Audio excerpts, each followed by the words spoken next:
Studio Transylvania, George again, explaining today a couple of things on request about how to make a frame, couple of ways of making a frame.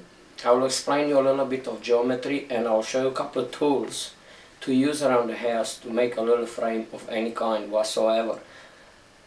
Of course, I'm not referring to a frame of a big size like 100 by 100 square pipe or big jobs you can actually handle around the shop. Also, I would like to start from the very beginning to my friends who subscribe to my YouTube account. I would like to tell them a little bit of geometry which you need to have in your mind. It's in the books, in the internet, or anything you have access to.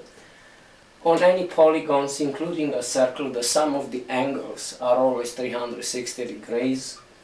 On any triangles, the sum of the angles inside are 180 degrees. Now I draw here a couple of ways of making a square, a little frame.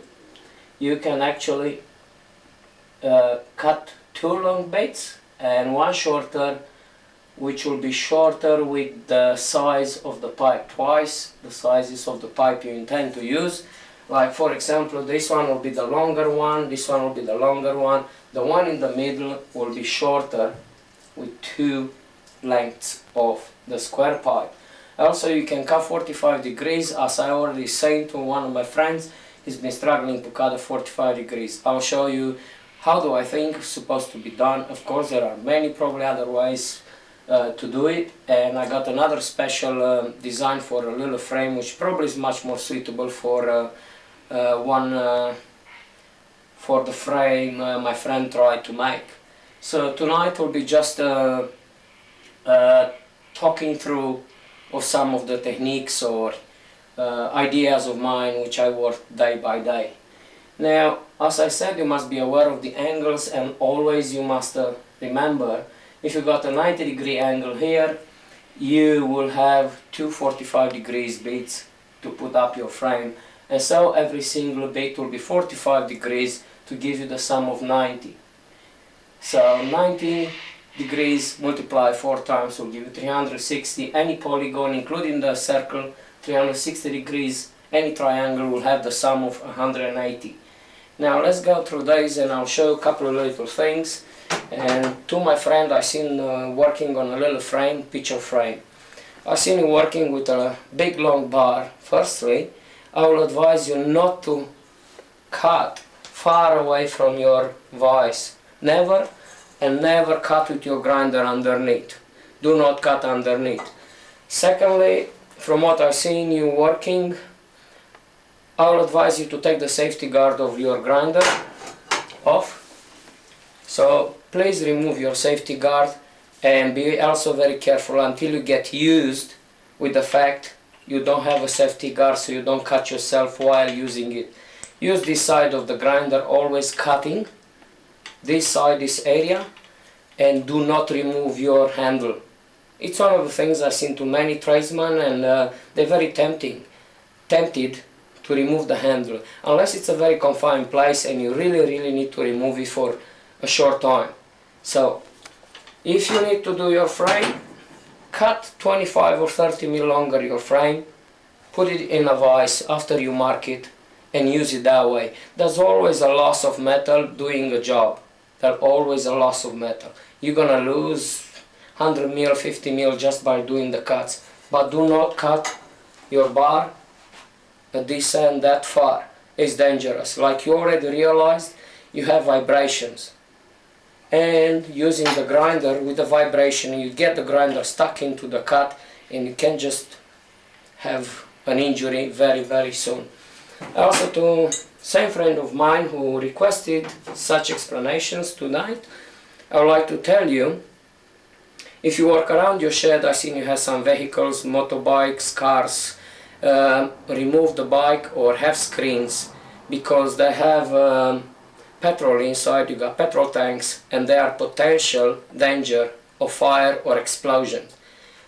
Have it, hidden with a screen. Have yourself cover your working area with screens so no sparks will go into that area. will be a very good idea and will be very safe for you. I know it's cold in United States, Canada, and all over the world this time of the year, and we here in Australia, we enjoy a nice beautiful summer. It's very hot. So please have screens around your working area. Do not put yourself in danger. Remove any wood you might have around, or bits of clothes if you have them around. Remove them so they don't get caught on fire. Do not have any petrol in any plastic stuff around. Remove the oil, the grease, everything which can be flammable. It's something in regards of your safety.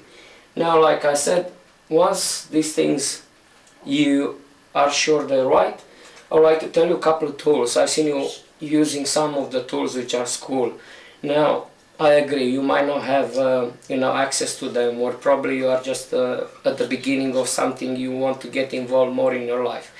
This is an angle finder, which I find it very, very good, because with this type of angle finder, you can actually find your angle and then measure it. It's very easy, it's mobile and it's moving. Once you set your angle, then you can measure it. In drawing a line, I usually use my rulers around the shop for small little jobs like yours. Now for your jobs in finding a 45 degrees, I recommend you the angle finder, which determines the degrees you need and also moves along, the ruler moves along and tells you the degrees, and you move it accordingly to the degree of the angle you need it. It's very good when you determine your angle to use this one. Now another one, it's a combination in between a 45 degrees angle, and it's a square, and a square base 90 degrees. It's very good when you mark your own 45 degrees, it's already set up. You will never be wrong with this. So this will be probably one of the tools you should have around your shop. You can find them in any hardware store or tool store around your area. It's very, very easy. Now when I'm using to scratch my metal to determine the sizes I cut, I usually have in my shop a scratchy, scriber, but around the shop I made myself out of a very hard metal, a blade. It was a so-called saw blade which broke. I made myself a scriber. The metal you scribe with or you scratch with should be tougher than the metal you scratched on.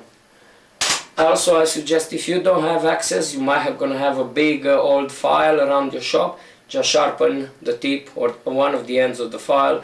It's pretty good in scratching. It's a very tough, very hard metal, so it's very good to do. Okay, I can't find my words all the time, I got too many tools. So this is a little square which is very useful around your shop, just 90 degrees angle, but it's very good. It's little and very useful. So I'm having tough time. It's Christmas time, you guys have to understand. Now, as I said, some of you ask me what tool you should use cutting the sheet metal. I never use a jigsaw to cut the metal, the sheet metal. I recommended you the 1mm disc or the 2.5, any of them. For me, the 1mm is much better than the 2.5, and I'm using it very often in my cuts. Also, the sanding pads for the 4.5-inch grinder. It's a very good tool to clean your edges after you cut. Now here it's a scriber. I made my scriber. It's actually helping you if you need to determine, for example, a big circle. You can go and determine a big circle.